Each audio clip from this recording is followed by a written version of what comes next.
আমাদের বিগত যে বাংলাদেশে ৫৩ বছরের যে নির্বাচনের সংস্কৃতি, আমরা দেখতে পাচ্ছি যে এখানে সত্য এবং মিথ্যার একটা বিশাল আ বেশ চাপ আমরা দেখতে পাই।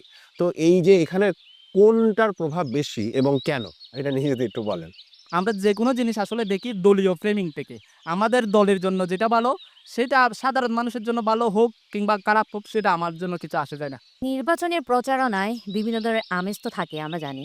তো সেক্ষেত্রে মাঝে, মাঝে দেখি আমরা মিথ্যার প্রভাবটা অনেক বেশি থাকে। আমার মনে ব্যক্তিগত যেটা ভাবনা ওইটা হচ্ছে সত্যের প্রভাবটা আপাতত কমই থাকে। এখানে নির্বাচনের সবচেয়ে বড় ফ্যাক্ট হচ্ছে যে মিথ্যা।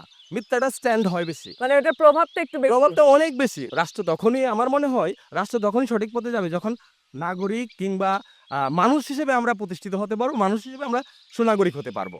এই জায়গা থেকে আমার মনে হয় সবগুলো দলকে সমানভাবে এগিয়ে আসা উচিত। এই নির্বাচনটাকে ফলপ্রসূ করবার জন্য এবং জনগণের যে আশা-আকাঙ্ক্ষার প্রতিফলন আছে, এই আশা-আকাঙ্ক্ষার প্রতিফলনকে সকলে আ আ প্রতিষ্ঠিত করবার জন্য একযোগে কাজ করার জন্য সকলের একসাথে কাজ করা উচিত। যেহেতু হচ্ছে আমরা আসলে আমাদের মধ্যে গণতন্ত্রের প্র্যাকটিস নাই বললেই চলে। আমরা বলি যে আমরা গণতন্ত্র চাই, কিন্তু এখানকার গণতন্ত্র চর্চার মধ্যে যে বড় রাজনৈতিক দল বলি বা গোষ্ঠী যারা আছে, যাদের আসলে এই প্র্যাকটিসটা চালু করা উচিত, তাদের মধ্যে আসলে এই প্র্যাকটিসগুলো আমরা দেখতে পাই না। সুক্রোলোজ থেকে তৈরি স্কোয়ারের জিরো ক্যাল চিনিবাদ মিষ্টি স্বাদ।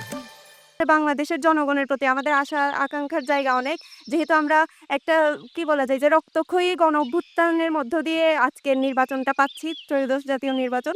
তো আমি এক্সপেক্ট করব যে আসলে ছাত্র সংসদ নির্বাচনগুলোতে ছাত্ররা যেভাবে যোগ্য এবং সৎ আদর্শ প্রতিনিধিদেরকে বেছে নিতে পেরেছে, জাতীয় নির্বাচনেও একই হবে। আমাদের রাজনৈতিক যে দলগুলো রয়েছে বড় বড় দল, তারা কিন্তু এখনো সেই জনগণের যে পালস সেটা মনে হয় তারা ধরতে পারেনি। কারণ তারা এখনো সেই মিথ্যা রাজনীতির উপর ভর করে মনে করছে নির্বাচনী যে বৈতরণী সেটা পার করবে। আমরা জানি এটা ভুল হচ্ছে, মিথ্যা। কিন্তু বাংলাদেশের জনগণ তারপরেও হচ্ছে ওইটাকে হচ্ছে গ্রহণ করে নিচ্ছে। হয়তোবা বেশি জনবহুল মানুষ হচ্ছে ওইটাকে সমর্থন করছে, সমর্থন দিচ্ছে। যার ফলে হচ্ছে ওইটাকে গ্রহণ করছে মানুষ। বরাবরের মতো আমরা আসলে এখনো কি আশঙ্কার মধ্যে দিয়ে আছি।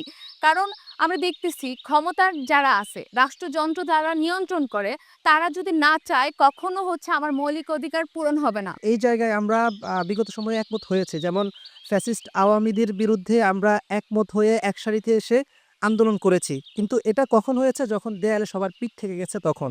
আবার যখন স্বার্থের প্রশ্ন আসে তখন আমরা আবার নিজেদের স্বার্থের জায়গায় চলে যাই। তো এই জায়গা থেকে আমাদের উত্তরণ কিভাবে ঘটবে? এই জায়গা থেকে আমাদের উত্তরণ ঘটাবার জন্যে আমি একটা মাত্র পন্থা দেখি, সেটা হলো যে যারা রাজনীতি করবে তাদেরকে নৈতিক মান উত্তীর্ণ হতে হবে। রাজনৈতিক যে দলগুলো রয়েছে সেটা আমাদের বিএনপি হোক কিংবা জামাত হোক, আপনারা আপনাদের সাময়িক চিন্তা না করে, দলগত স্বার্থ চিন্তা না করে সামগ্রিকভাবে দেশ যেন একটা অচিনা সুদূর প্রসারে আমাদের যে একটা যার জন্য আমাদের আবু সাঈদ, মুগ্ধ, ওয়াসিম রক্ত দিয়েছে সেই গণতান্ত্রিক বাংলাদেশ যেন আমরা দেখতে পাই।